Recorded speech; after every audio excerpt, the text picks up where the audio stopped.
Pickup చేసుకొని ఇంకా స్కూల్కి వెళ్ళాను. பையனை பிக்கப் பண்ண ஸ்கூலுக்கு போனேன். కిందికి వచ్చేసరికి వర్షం పడుతుంది. கீழே வரத்துக்குள்ள மழை வருது. బైక్లోనే రైన్ కోట్ తీసి వేసేసుకున్నాను. பைக்ல ரெயின் கோட் இருக்கு, எடுத்துட்டு போட்டேன்.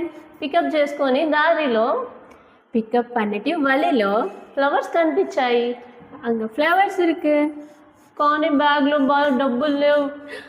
ஆனா பேக்ல காசு இல்லை. డబ్బులు లేవు, మొబైల్ లేదు. காசு இல்லை, మొబైల్ இல்லை. ఫ్లవర్స్ కావాలి కానీ ఇంట్లో ఫ్లవర్స్ అయిపోయాయి. ஆனா ஃப்ளவர்ஸ் வேணும், வீட்டில் ஃப்ளவர்ஸே இல்லை. ఆ బాబు కానీ ఇచ్చేసాడు నాకు ఈ ఫ్లవర్స్, మళ్ళీ వేయండి డబ్బులు అనేసి.